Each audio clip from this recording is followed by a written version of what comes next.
नमस्कार, सलाम, या अली मदद, Sat Sri Akal, good morning to Canada and very good evening to India. आप सबका स्वागत है हमारे प्रोग्राम आपकी आवाज़ में, जो आप सुनते हैं हमारे अपने रेडियो चैनल रेडियो सुरसंगम पर 93.7 साइड एफएम और देखते हैं हमारे अपने टीवी चैनल पंजाबी नेशनल पर। हर हफ्ते की तरह मैं आपका दोस्त, आपका होस्ट अमृत बरार हाजिर हूँ बहुत सारी इन्फॉर्मेशन और बहुत सारे करंट टॉपिक्स के बारे में जानकारी लेकर। पिछले कुछ टाइम से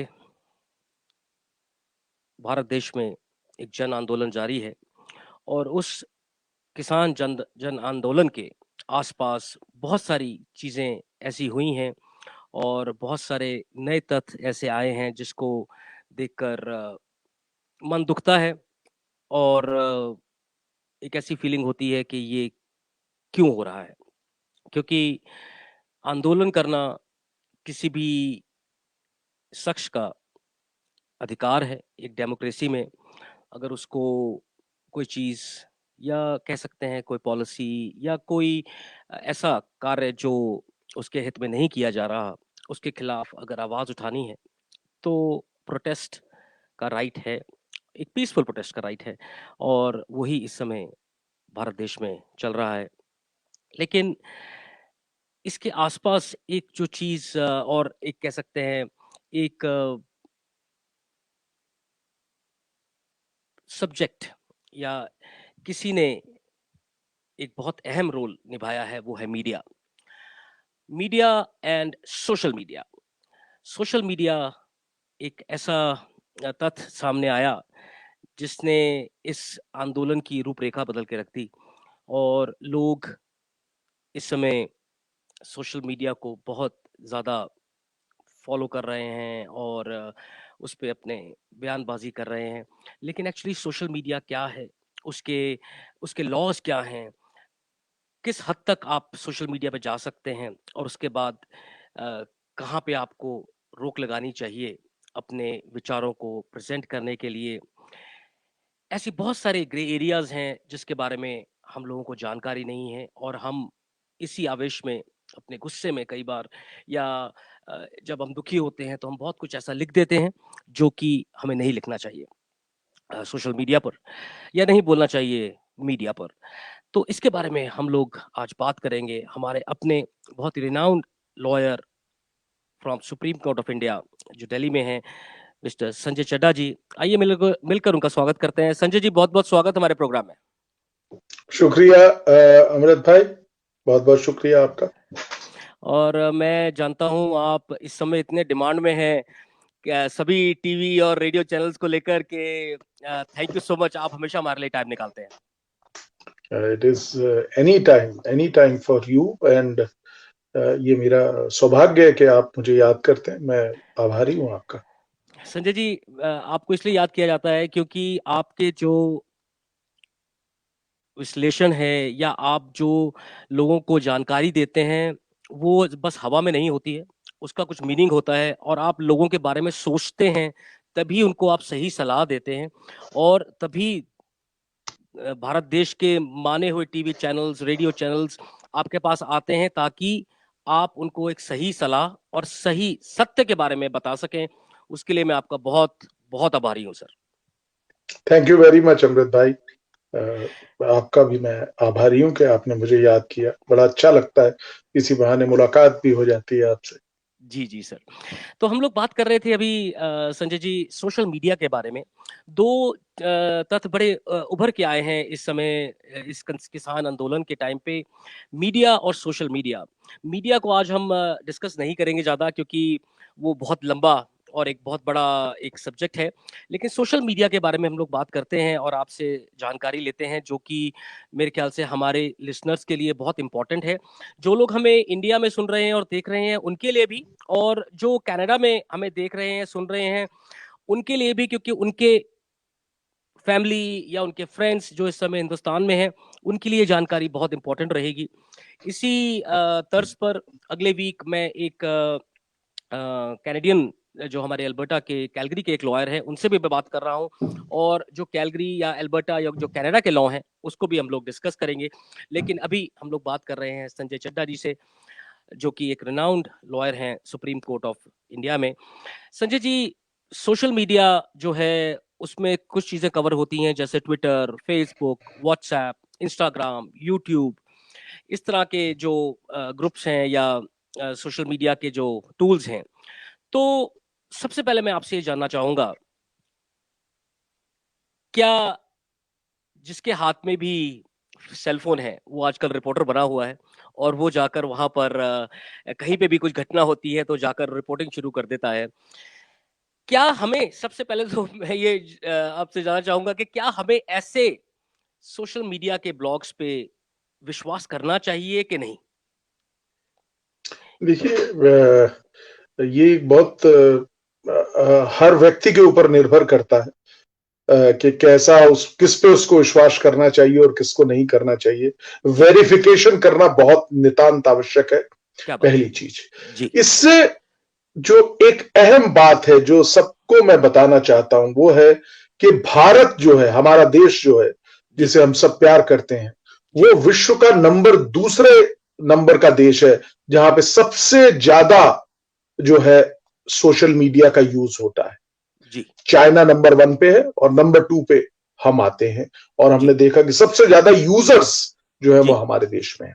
और जी आपने ये अपने कार्यक्रम की शुरुआत में बिल्कुल सही फरमाया कि पिछले कुछ दिनों से, मैं कहूंगा कि पिछले 1 साल से ये नंबर मल्टीप्लाई हुआ है। जी खास तौर से कोरोना काल में जी ये जो सोशल मीडिया का जो स्तर है वो बहुत बहुत बढ़ गया है, बहुत बड़ा हो गया जी जी जी है। जैसा आपने ये भी कहा कि तमाम जितने प्लेटफॉर्म्स हैं वो बहुत तरीके से और बहुत ज्यादा इस्तेमाल किए जा रहे हैं। ठीक है, वो किए जा रहे हैं, और वहीं पे हम देखते हैं कि इस सोशल मीडिया के मिसयूज से, गलत इस्तेमाल से हमने देखा कि दंगे भी भड़क जाते हैं, एब्सोल्युटली लोगों की मार काट हो जाती है, मर जाते हैं लोग। और जी। ये हम सबको मालूम है, मुझे किसी उदाहरण देने की आवश्यकता नहीं है नहीं है, कि बिल्कुल। कैसे कैसे सोशल मीडिया पे फॉल्स फेक वीडियोस की वजह से जो है देशों में, भारत में खास तौर से हमने देखा कई पिछले महीनों में और पिछले 2-3 सालों में इसका बहुत प्रभाव पड़ा है, और ये बहुत इफेक्टिव भी है। आप देखिए ना, आज भारत में आप ये जान के आपको वो होगा कि 90 करोड़ के करीब जो है सोशल मीडिया को इस्तेमाल करने वाले फोन या टैबलेट्स या कंप्यूटर्स जी इत्यादि हैं। इतने जी कनेक्शन है, इतना जी बड़ा नंबर, आप समझिए। और हर आदमी के हाथ में ये आ जाता है, और वहां पे कुछ भी चलता है वो लगता ऐसे है कि वो सच्चाई है, वो सही है। और उससे जो नुकसान होता है, जी लोगों के मनों में ऐसी भावनाएं आ जाती हैं। देखिए, मैंने एक देखा ऐसे ऐसे चीजें, गांधी जी किसी एक अंग्रेज महिला के साथ नृत्य करते हुए जी दिखाए जा रहे हैं, और कहा जाता है जी। कि ये अय्याशी कर रहे हैं गांधी अय्याशी जी। कर रहे हैं। जी तो ये जी कमाल की बात है, किस पूरे मन के उनके प्रति आपने जो सोचा जिंदगी भर, आप वो देख के आप तो विचलित हो जाते हैं। आप देखते हैं, अरे ये क्या, लोगों को पता ही नहीं है कि वो मॉर्फ्ड पिक्चर होती है, उसको चेंज किया जाता है, और लोग अपने निहित स्वार्थ के लिए, अपने स्वार्थ के लिए, अपने बेनिफिट के लिए इस तरह की चीजें पेश करते हैं। तो कई बार बहुत नुकसान होता है। आपने बिल्कुल सही कहा कि लोगों को सही जानकारी नहीं है संजय जी, इसलिए लोग इस मॉफ पिक्चर पर या ऐसी किसी भी जानकारी पर बहुत जल्दी रिएक्ट कर जाते हैं। और आपको, and correct me if I am wrong, कि हम लोग जो स्पेशली इंडिया से लोग हैं या हमारे आसपास के जो देश हैं, हम लोग बहुत भावुक लोग हैं, और स्पेशली रिलीजियस मामले पे या किसी सब्जेक्ट पे हम लोग और ज्यादा भावुक हो जाते हैं। और कहीं पे भी इस सब्जेक्ट को लेकर किसी तरह की बात होती है तो हम कभी दिमाग से नहीं सोचते हैं, बल्कि दिल का जो भी आवाज उठती है, चाहे जैसे आपने कहा दंगे हो जाते हैं, लोग एक दूसरे को मार काट के मंजर तक ले जाते हैं, वहां तक पहुंचाने के लिए जिम्मेवार इस तरह के ही ब्लॉग्स या खराब जो लोग सोशल मीडिया पे डालते हैं अपने हित के लिए, वो एक बहुत बड़ा फैक्टर है जो कि इन चीजों के पीछे आता है। बिल्कुल ठीक बात आपने कही। चलिए, ये एक बहुत इम्पोर्टेंट फैक्टर है जिसको हम सोशल मीडिया बोल रहे हैं, लेकिन इससे पहले कि मैं और आपसे और जानकारी लूं, इस समय जो किसान आंदोलन चल रहा है वहां पर जो मीडिया का रूप आया, सॉरी मैं एक थोड़ा सा डिफरेंट क्वेश्चन पूछ रहा हूं आपसे, जो मीडिया का बिल्कुल रूप आया पूछिए। वो बहुत डिफरेंट एस्पेक्ट्स में था। कुछ चैनल्स बिल्कुल डिफरेंट दिखा रहे थे, कुछ चैनल्स कुछ और दिखा रहे थे, सोशल मीडिया कुछ और दिखा रहा था, फिर पता चला कि जी इंटरनेट बंद हो गया है। लेकिन वहां पर कुछ लोगों ने रिकॉर्ड किया, उसके बाद दूसरी जगह पे जाकर उसको अपलोड किया सोशल मीडिया के ऊपर। Do you think it is a blessing also कि जहां पर सच नहीं दिखाया जा रहा था वहां पर एटलीस्ट कुछ तो किसी के थ्रू सोशल मीडिया, चाहे उस एरिया में नहीं इंटरनेट की वजह से बन पाया या लोग उसको नहीं उस समय लाइव कर पाए, लेकिन बाद में उसको अपलोड करके लोगों को सच्चाई दिखाई गई। तो कहीं ना कहीं अगर इसको ठीक से यूज किया जाए तो ये एक प्रभावशाली चीज हो सकती बहुत है। बहुत प्रभावशाली, बहुत जी ज्यादा प्रभावशाली। जी बिल्कुल दुरुस्त आपने फरमाया। जी और ये बहुत बहुत प्रभावशाली है। यही तो कारण है कि जी इसके दुष्प्रभाव भी ये साथ में मिल जाते हैं कि जी क्योंकि आप अगर 100 चीजें आप अच्छी दिखा रहे हैं, आप इस आज जाइए, आप किस चीज की आपकी आवश्यकता है वो आपको नेट पे मिल जाती है। कौन जी सी, कितना वैल्यूबल है। आप याद एब्सोल्युटली करिए, हमारे समय में हमें किताबें ढूंढनी पड़ती थी। हम जी अगर अपने समय की, आज से 30 साल पहले, 25 साल पहले की बात अगर हम करें, तो हम जी किताब को ढूंढते थे, फिर निकलता था। अब आपने कुछ पूछा, चाहे वो प्रधानमंत्री मोदी की क्या आयु है, ये देखना, जी आपने 1 सेकंड में आप बटन दबाइए, आपको मिल जाएगा।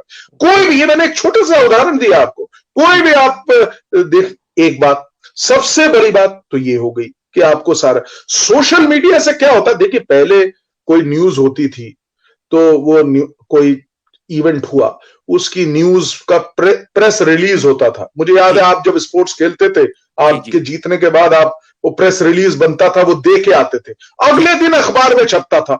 जी और सोशल मीडिया के समय में अभी आपने किया, अगले 1 मिनट के अंदर आपने किया, वो विश्व के कोने कोने में पहुंच गया।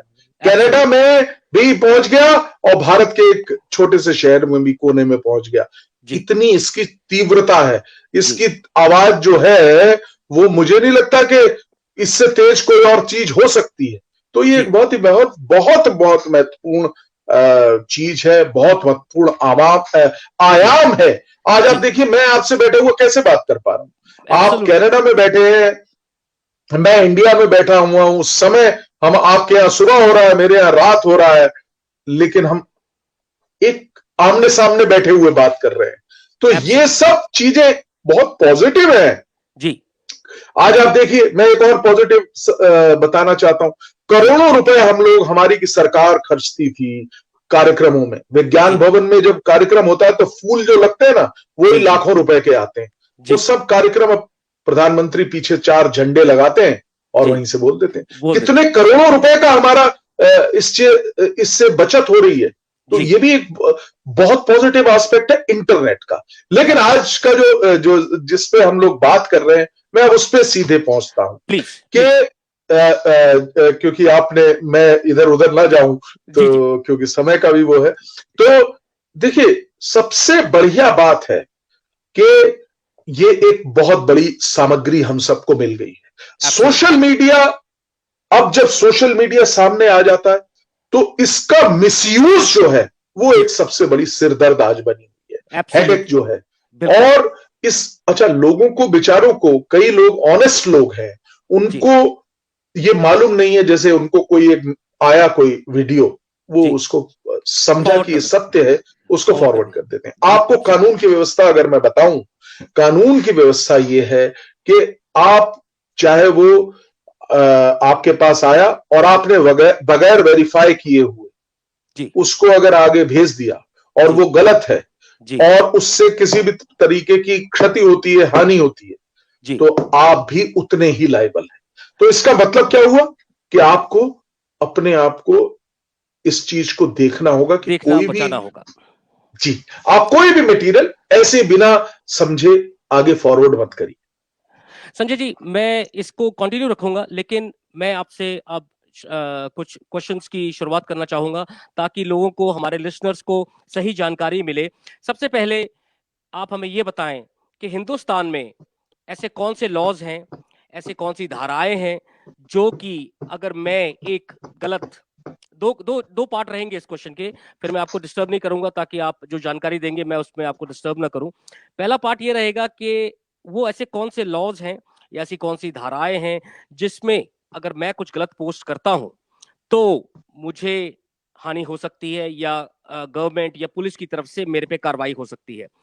दूसरा पार्ट ये है कि दो लोग आपस में बात कर रहे हैं किसी सब्जेक्ट को लेकर, और आजकल ट्रोलिंग बहुत ज्यादा शुरू हो गई है कि मैं किसी से इत्तेफाक नहीं रख रहा हूं तो मेरे पे ट्रोलिंग शुरू हो जाती है। 5-6 लोग, 10 लोग मेरे को बोलना शुरू कर देते हैं कि आप ऐसे हैं, आप ऐसे हैं। वो उस वर्ड को भी मैं आपसे बाद में पूछूंगा, उसके बारे में क्या लॉ है। तो हमें आप ये संक्षेप में बताएं कि इन दोनों एस्पेक्ट्स में पुलिस या ऐसे कौन सी धाराएं हैं कानून के तहत जिसमें मैं ट्रबल में आ सकता हूं, या मेरे को कोई अगर ट्रोल कर रहा है या मेरे पे कोई गलत इल्जाम लगा रहा है उससे मैं कैसे बच सकता हूं। देखिए, मैं आपको पहली बात बताऊं कि हमारा कानून बहुत मजबूत है और डेवलप भी हो रहा है, हुआ भी है। जी। आईपीसी जिसे कहते हैं, इंडियन पीनल कोड, उसकी कई कई धाराएं हैं जो कि डिफेमेशन के लिए, कोई आपने अगर फ्रॉड किया है तो फ्रॉड के लिए, आपने कोई फोर्जरी करी है तो उसकी फोर्जरी के लिए, बोगस आपने कोई साइबर जो है फ्रॉड कर दिया है उसके लिए, इन तमाम चीजों के लिए प्रोविजंस हैं। इस चोरी के लिए, अगर आप डाटा थेफ्ट कर लेते हैं तो उसका भी है प्रोविजन।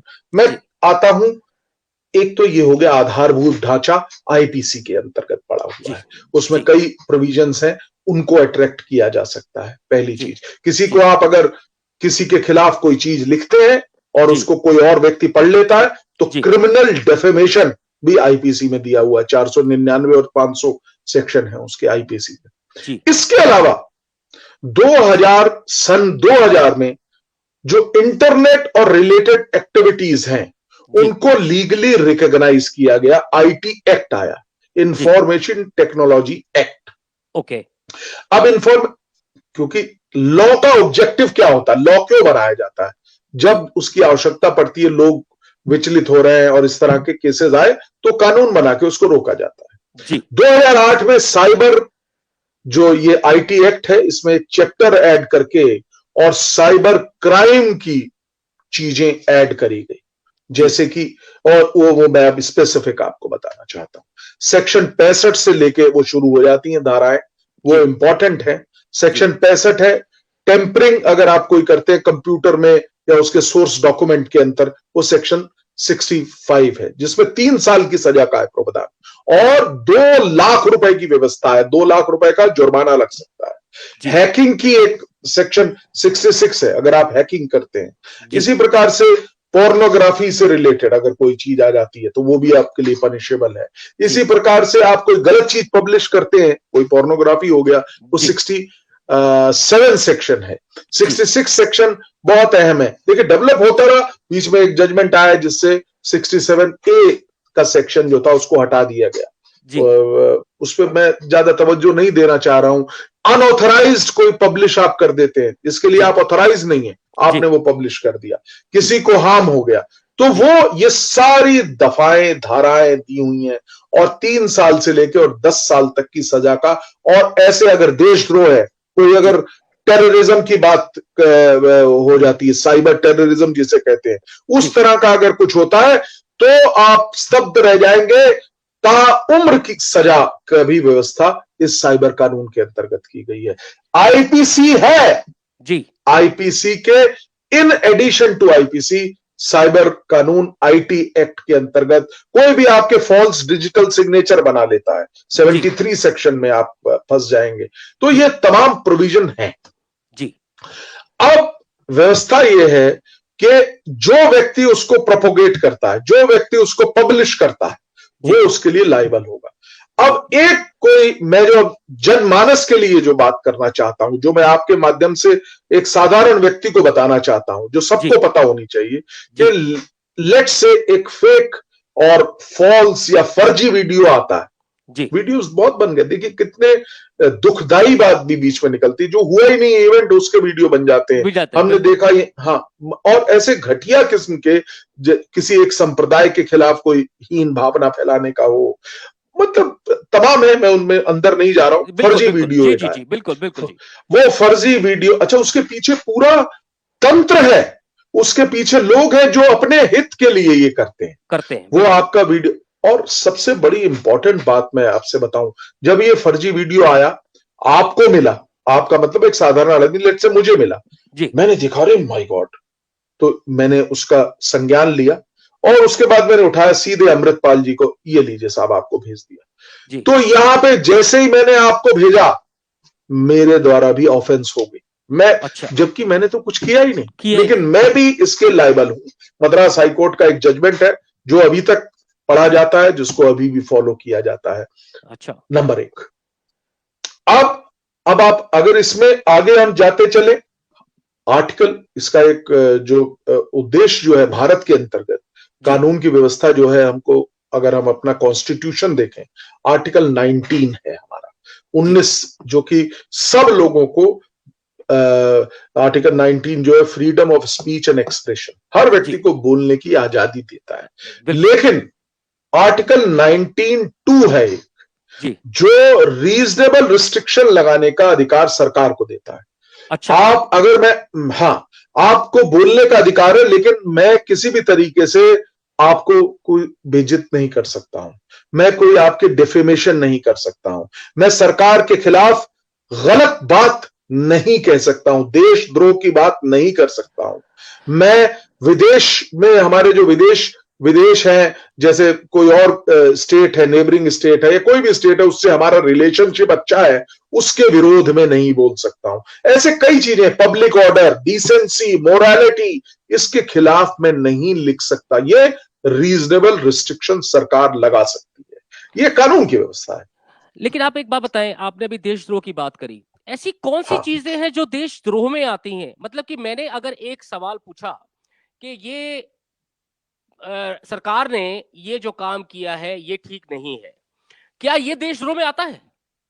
नहीं, बिल्कुल नहीं आता। कंस्ट्रक्टिव क्रिटिसिज्म कहते जी हैं इसको। जी देशद्रोह के बाद में आया, आपने बहुत जबरदस्त सवाल पूछ लिया। देशद्रोह जो होता है जी वो हमारे कानून की व्यवस्था है। जी मैं आपको बताऊं, 1964 में, जी 62 में, 1962 में एक सुप्रीम कोर्ट का जजमेंट आया था, 3 जजेस की बेंच का। जी वो, उसका नाम है Kedarnath Sahni versus state of Bihar. जी उस निर्णय में जी यह कहा गया कि जो सेडिशन अर्थात देशद्रोह जो है, जी वो देशद्रोह कब होगा इसका उल्लेख किया गया। जी उन्होंने कहा कि देखिए, बाय वर्ड रिप्रेजेंटेशन आप किसी कुछ बोलते हैं जो कि देश के विरोध में है, आपने बोल दिया, और वो उसके 3 इंग्रेडिएंट हैं देशद्रोह के। जी पहला इंग्रेडिएंट है कि आप शब्दों के द्वारा हेट्रेट, कंटेम्प्ट और करते हैं। तो अब अगर जो नया चीज ऐड हुआ 1962 में, जी उन्होंने कहा कि अगर वो मैंने बात कह दी कोई, जैसे कि मैं इस माध्यम से अभी कहता हूं पाकिस्तान जिंदाबाद, जी ये मैंने कह दिया, जी और अपने भारत के खिलाफ कुछ कह रहा हूं, मैं एग्जांपल एक दे रहा जी जी हूं, जी और भारत की बुराई कर दी मैंने, जी जी मात्र इतने भर से देशद्रोह नहीं हो जाएगा। जी जी जी सुप्रीम कोर्ट ने कहा देशद्रोह कब होगा? जी देशद्रोह होगा जब मेरे ये कहने से जी जो मासेस हैं या लोग हैं, कुछ एक ग्रुप के लोग हैं, वो जाएं और आगजनी करें, वायलेंस करें, जी पब्लिक ऑर्डर को डिस्टर्ब करें, जी तब वो देशद्रोह माना जाएगा। जी ये डिफाइन किया। और एक और जजमेंट बहुत अहम है, वो है बलबीर सिंह का जजमेंट। उस जी जजमेंट में, Balbir Singh versus state of Punjab, जी उसमें भी जो मैंने नारे वाली बात कही थी, वो उसमें यही था, नारा जी लगाया और भारत को के खिलाफ नारा लगाया था, जी और एक पब्लिक गैदरिंग में लगाया था, लोगों ने उसको पूरा हल्ला किया था। जी सुप्रीम कोर्ट ने कहा मात्र हल्ला करने से देशद्रोह नहीं हो जाएगा। क्या बात। देशद्रोह तब होता जी जब उसके हल्ला करने से ये लोग आतंकित हो जाते, लाठी या डंडा उठा के बाहर कोई बस जला देते, गाड़ियां जला देते, पब्लिक प्रॉपर्टी को नुकसान पहुंचा देते, तब देशद्रोह की धारा को आकर्षित किया जा सकता था। ये सुप्रीम कोर्ट ने निर्णय दिया और ये आज के देश में भारत का कानून यही है। अब हम देखते हैं कि अभी आपने देखा कि कुछ एक लोगों ने कुछ कहा। संजय जी, जी आपने एक एग्जांपल दिया, मैं एग्जांपल आपसे पूछना चाहता हूं एज अ लॉयर। मैं इसमें आपको एज अ ह्यूमन की बात नहीं कर रहा हूं कि आप किस तरफ हैं या किस तरफ की बात करते हैं, क्या पक्ष है, लेकिन मैं कानूनी बात करूंगा। बिल्कुल कानूनी बात कर रहा हूं मैं आपसे। दो चीजें मैं आपसे पूछना चाहूंगा, क्या किसान आंदोलन देशद्रोह है? बिल्कुल नहीं। दूसरा जो 26 जनवरी को झंडा लहराया गया वहां पर निशान साहब, जबकि बहुत मॉफ्ट वीडियोस आए, बहुत कुछ हुआ, लेकिन मैं उसमें नहीं जा रहा हूं, लेकिन अगर किसी भी सांप्रदायिक एक पक्ष ने वहां पर झंडा लहरा दिया निशान साहब का, या कोई और आकर वहां पर झंडा लहरा देते, क्या वो देशद्रोह है?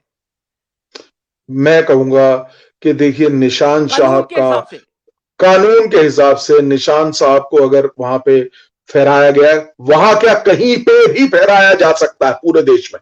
क्या बात, पहली चीज, कोई इसमें देशद्रोह नहीं है, कोई कुछ नहीं है। अभी एक और बात कहूंगा, लेकिन अगर मेरे भारत का झंडा लगा है, उसको कोई उखाड़ के और कुछ इस तरह का वो करता है, तो वो देशद्रोह वो भी नहीं हो जाएगा। अच्छा, वो कानूनी तौर पे जो इंडियन फ्लैग है उसको अगर हम कुछ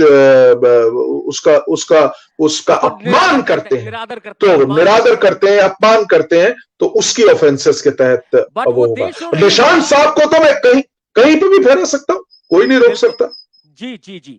तो कहने का मतलब यह है कि लोगों को पता ही नहीं है कि एक्चुअल देशद्रोह का कानून क्या है, देशद्रोह को किस लिए या कहां पे यूज करना चाहिए। अगर आपने आज सोशल मीडिया पर, जो कि एक बहुत बड़ा सब्जेक्ट इस समय चल रहा है, लोग एक दूसरे से लड़ रहे हैं, भिड़ रहे हैं, लोगों की कितनी पुरानी दोस्तियां खत्म हो गई, याराने खत्म हो गए, लोगों में मतभेद आ गया सिर्फ इस बात को लेकर कि अगर आपने मेरे से सवाल पूछ लिया है कि ये गवर्नमेंट कैसे काम क्यों करती है, या नहीं प्रधानमंत्री नरेंद्र मोदी जी ने कुछ गलत किया है लेकिन मैं उससे सहमत नहीं हूं, या ये किसान आंदोलन अगर कोई कर रहा है, तो ये सब कुछ देशद्रोह है, ये सब कुछ नहीं आ जाता है। Absolutely not.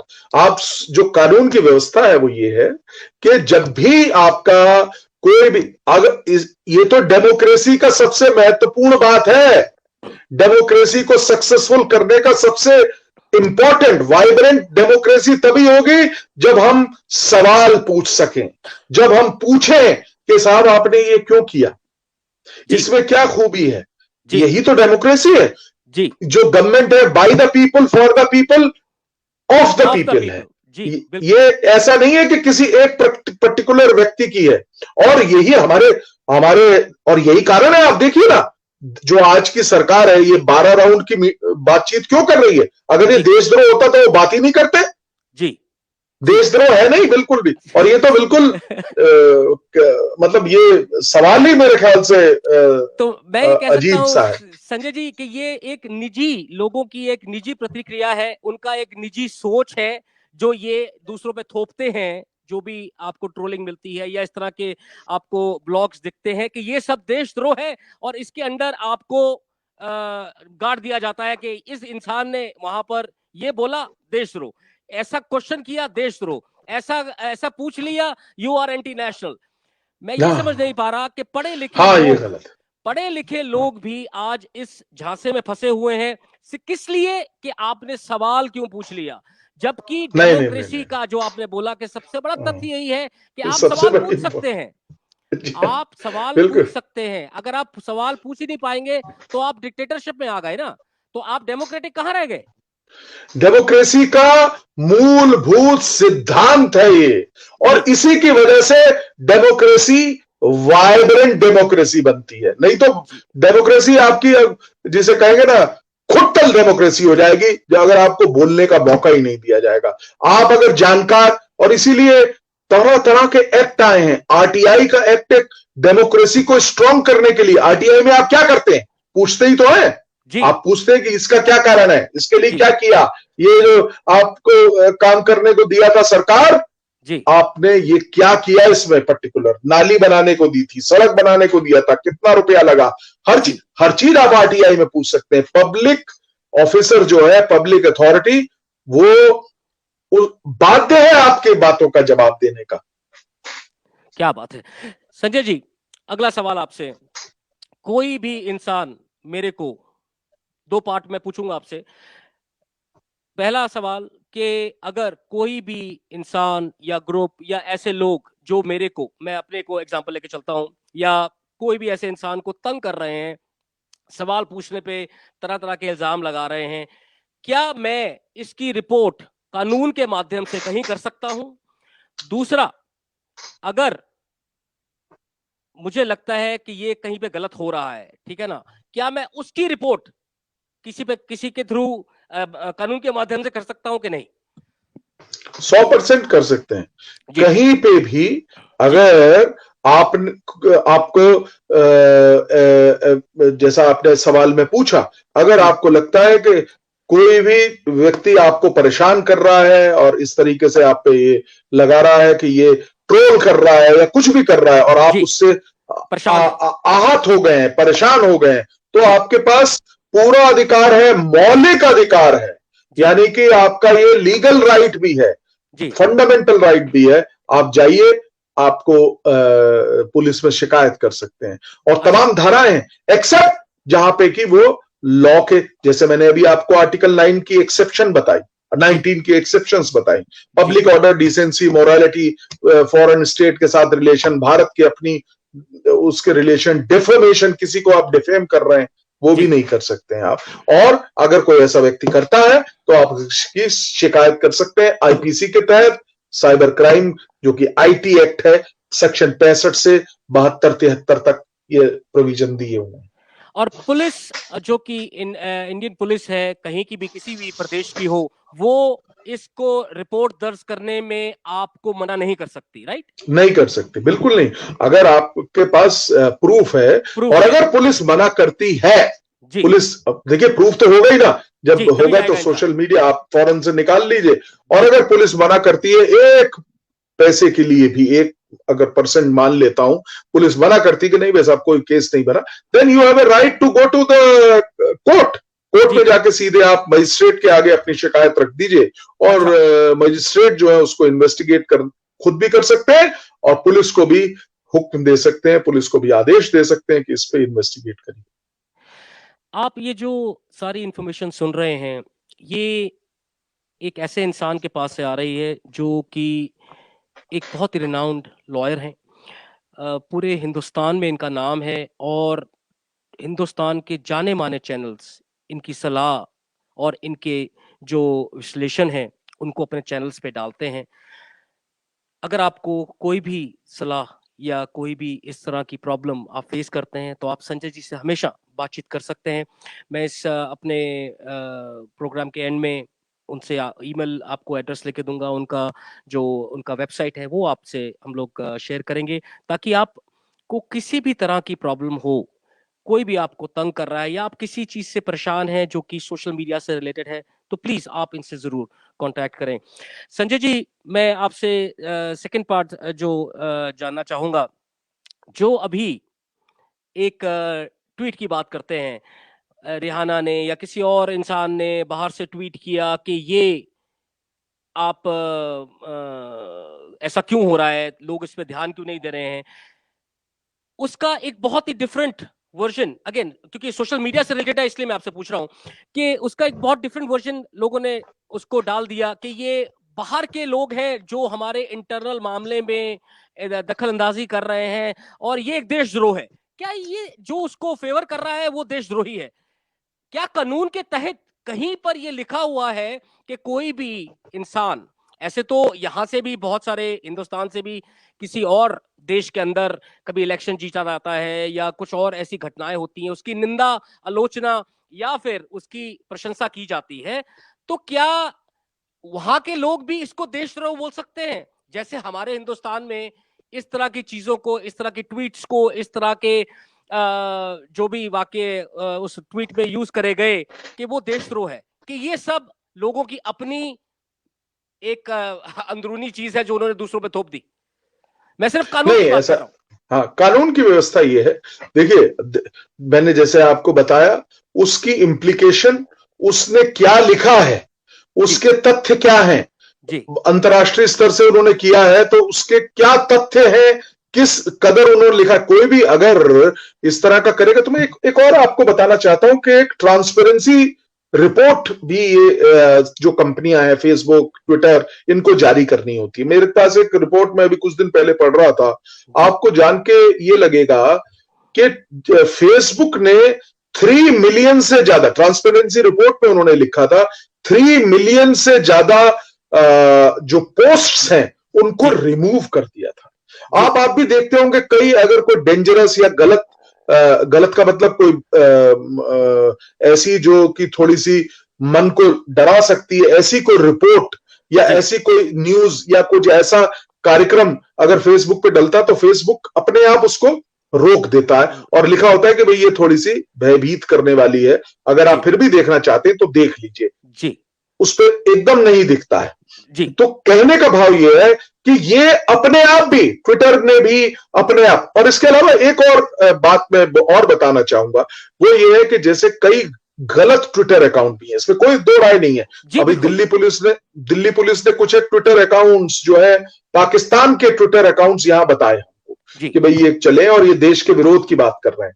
जी तो भारत सरकार के पास 69 सेक्शन है, उसके तहत ये अधिकार है कि वो ट्विटर को और ऐसे माध्यमों को ये जी लिख के कह सकते हैं कि इस अकाउंट को आप बंद कर दीजिए, लेकिन अच्छा उसके पीछे कारण होना चाहिए, जी उसके पीछे रीजन होना चाहिए, उसके जी पीछे एक ग्राउंड होनी चाहिए, एक जी स्क्रूटनी होती है और उसके बाद एक व्यापक निर्णय लिया जाता है। ऐसा नहीं कि मैं कुछ लिख रहा हूं और मेरे को रोका जा सकता है।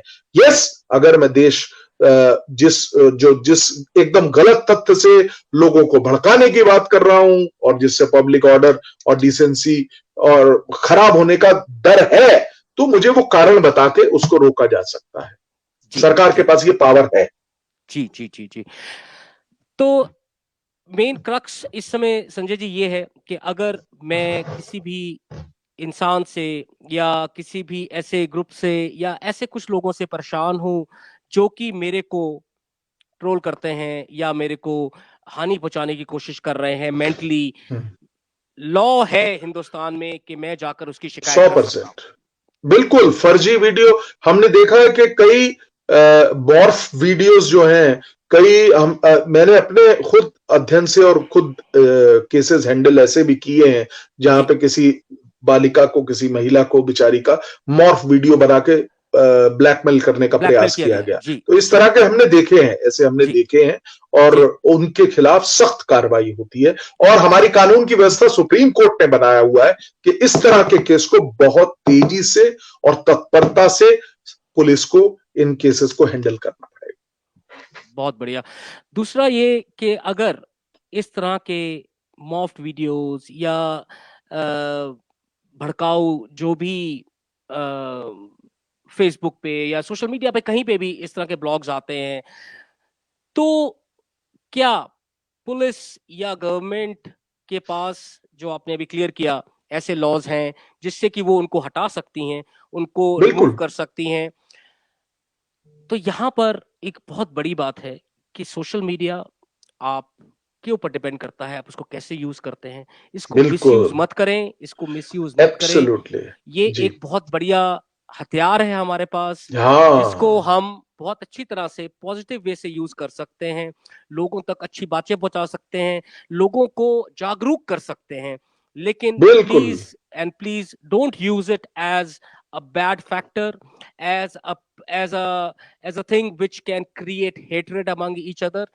संजय जी, अगर आज मैं किसी बात पे इत्तेफाक नहीं रखता हूं और मैं कुछ गलत उस पोस्ट पे डालता हूं, आपको आपने एक पोस्ट डाला संजय जी ने कि ये जो फ्रूट है ये अच्छा नहीं है, और मैं उस पे डालने लग गया कि नहीं आप तो बेकार हैं, आप तो पागल हैं, आपको तो घटिया गाना आदमी ही नहीं है। आता, आपको मैंने बकवास करना शुरू ठीक। कर दिया, ठीक है ना। हाँ क्या जी। मैं निजी तौर पे अगर मैं कुछ उस पे बोलता हूँ, उस पर प्रतिक्रिया, ठीक है मेरे पास एक लिमिट है, ठीक है ना, मैंने वो लिमिट से अब मेरा पारा खत्म हो गया, तो मैंने उस पे बोलना शुरू कर दिया। नाउ मैं एक आम आदमी की दरख्वास्त आपके सामने रख रहा हूं कि जो मुझे लगता है कि जो क्वेश्चन मेरे पास आते हैं, तो वो इंसान उल्टा ही मेरे पे चढ़ गया कि तूने मेरे के लिए ऐसा बोला था, तो उसके लिए क्या प्रावधान है लॉ के मुताबिक कि मैं उसकी शिकायत कर सकता हूं या उससे मैं कैसे बच सकता हूं लॉ के मुताबिक? देखिए, दो चीजें। जी सबसे पहली बात, आप अपने आप रहिए। किसी ने आपको गलत टैग कर दिया है, गलत जी बयान कर दिया है, तो इन सारे प्लेटफॉर्म्स पे आपको एक डीटैग करने की, कोई भी ऐसा कमेंट है उसको रिमूव तक करने की अथॉरिटी है। अथॉरिटी ये है, जी आपको जी मालूम होना चाहिए। जी जी आप इन्हीं इन्हीं प्लेटफॉर्म से, और आप फर्दर फेसबुक को या किसी भी जिसका भी प्लेटफॉर्म है उसको रिपोर्ट भी कर सकते हैं कि ये गलत कंटेंट है, ये मुझे परेशान कर रहा है, तो जी they will remove it. Number जी वन। जी नंबर टू, इसके अलावा अगर आप जानते हैं व्यक्ति को कि ये व्यक्ति आपको परेशान करने के लिए, हरास करने के लिए, डिफेम करने के लिए इस तरह का कंटेंट डाला है, तो आपके पास अधिकार है, आप जाइए, उसका प्रिंट आउट लीजिए, एक नोटिस दीजिए उसको, और क्रिमिनल केस कर दीजिए। अगर सॉरी, सिविल केस कर दीजिए, तो आप कंपनसेशन ले लेंगे। और अगर क्रिमिनल केस करना चाहते हैं तो आप, तो आईपीसी का 499 और सेक्शन 66 और 67 दोनों मिला के, आईटी एक्ट के मिला के आप कंप्लेंट फाइल कर दीजिए। एक्चुअल में अगर कंटेंट आपको डेरोगेटरी, डिफेमेटरी है, जो जी आपको परेशान कर रहा है, जी और किसी भी व्यक्ति को उसमें, जो जो सबसे अहम बात है कि ये पब्लिकेशन जो हुआ, जो ये बात बाहर आई, ये आपके अलावा किसी और व्यक्ति को भी बुरी लगनी चाहिए कि अरे ये चीज छपी तो मुझे लगा अरे अमृतपाल जी आपकी इतनी बेइज्जती, जी तो तब उसका बयान करवा के आप फौरन आपका नोटिस हो जाएगा। दो ये बेलेबल ऑफेंस है आईपीसी के अंतर्गत, जी। लेकिन अगर आईटी एक्ट भी मिल जाता है तो ये अच्छी दफा बन जाएगी और सख्त से सख्त कार्रवाई होगी क्या ऐसे बात व्यक्ति है, के खिलाफ। क्या बात है संजय जी, एक बहुत ही सुकून मिलता है कि ये सुनकर कि जो कानून की व्यवस्था है वो लोगों के लिए है। लोगों के पास इनफ इंफॉर्मेशन नहीं होती कि वो कैसे एक्ट करें, क्या करें, और लोग घबराहट में बहुत सारे ऐसे काम कर जाते हैं जो उनको नहीं करने चाहिए, या गुस्से में ऐसे बहुत सारे काम कर जाते हैं जो उनको नहीं करने चाहिए। आपके माध्यम से आज हमें इतनी अच्छी इंफॉर्मेशन मिली है जिसका मैं आपके लिए बहुत बहुत आभारी हूँ, बिकॉज लोगों को पता ही नहीं है कि सोशल मीडिया उनको कितनी मुसीबत में डाल सकता है और कितनी हेल्प कर सकता है। लोग सिर्फ आंखें बंद करके भावुक होकर बहुत ही ज्यादा आजकल सोशल मीडिया पे अपने बयानबाजी कर रहे हैं, अपने मन की बात कह रहे हैं, अपने मन की बात कह रहे हैं लेकिन मन की बात को मैं थोड़ा सा वापस लूंगा, दिल की बात कह रहे हैं तो दिल की बात कह रहे हैं, हाँ, चाहे वो रिलीजियस सेंटिमेंट्स हो, चाहे वो देश के प्रति प्यार हो। अगेन यहाँ पर मैं यहाँ नहीं जाऊंगा कि कौन सी गवर्नमेंट अच्छी है या बुरी है। आज लोग ये कहते हैं कि अगर आपने सवाल भी पूछ लिया तो वो भी देशद्रोह है, और मेरे ख्याल से आपने बहुत क्लियरली, बहुत स्पष्ट शब्दों में बताया कि देशद्रोह एक्चुअली होता क्या है, देशद्रोह का मतलब क्या है। सवाल पूछना तो एक बहुत अच्छी बात है कि सवाल हो रहे हैं, क्योंकि हम लोग डेमोक्रेटिक हैं, हमारे पास ये प्रावधान है, कानून की व्यवस्था है कि हम सवाल पूछ सकते हैं, अपनी आवाज उठा सकते हैं। किसी भी गलत, अगेन वो मेरे लिए गलत हो सकता है, शायद किसी और के लिए गलत ना हो, लेकिन मैं आवाज उठा सकता हूं, मैं अपनी बात आगे रख सकता हूं। अब ये सामने वाले पे है कि वो किस तरह से उसको डील करता है, और ये हम काफी टाइम से इस किसान आंदोलन में देख रहे हैं। Social media, it's a big tool which you can use in your favor or against yourself. Please be very careful in posting anything, forwarding anything. जैसे संजय जी ने बताया कि बिना उसकी वेरिफिकेशन किए बगैर आप उसको आगे ना डालें। सोचें, पढ़ें, देखें, भावुक होकर कभी भी किसी तरह की बयानबाजी ना करें। तो आई बिलीव हम लोग इस सोशल मीडिया को, इन प्लेटफॉर्म्स को बहुत अच्छे तरीके से यूज कर सकते हैं। Sanjay ji, before we end today's conversation, आप क्या अपील करना चाहेंगे? और सबके सामने मैं एक बार आपसे गुजारिश करूंगा कि नेक्स्ट मंथ मैं आपसे जुड़ूंगा, थोड़े आफ्टर 2 वीक्स। मैं एक और मुद्दा है जिसके बारे में आपसे मैं बात करना चाहूंगा, तो आपके लिए एक गुजारिश है कि प्लीज आप टाइम निकालिएगा। बहुत बिल्कुल निकलेगा टाइम आपके, ऐसे मुझे बहुत अच्छा लगता है आपसे बात करना। मैं सिर्फ और सिर्फ एक मैसेज देना चाहूंगा कि जब भी आप कोई भी व्यक्ति किसी पोस्ट को आगे बढ़ाता है, यानी कि फॉरवर्ड करता है, जैसा अमृतपाल जी ने भी कहा, be careful, be just think of your family, your country, your अपने राष्ट्र के बारे में सोचिए, देश के बारे में सोचिए। और ये सोशल मीडिया एक बहुत अच्छी चीज है, इसकी अच्छाई की तरफ ही रखिए, बुराई की तरफ मत जाने दीजिए। क्या बात है Sanjay ji, thank you so much for your time today. और आप अपना ख्याल रखें, अपना ध्यान रखें। आपकी आवाज हमारे लिए बहुत जरूरी है, और आपकी आवाज के थ्रू ही हम लोग बहुत सारे लोगों को सही इंफॉर्मेशन, करेक्ट इंफॉर्मेशन पहुंचा रहे हैं। उसके लिए आपका एक बार फिर से बहुत बहुत शुक्रिया। आपसे नेक्स्ट टाइम मुलाकात होगी, तब तक के लिए शबा खैर, take care sir. Thank you very much, शब बखैर।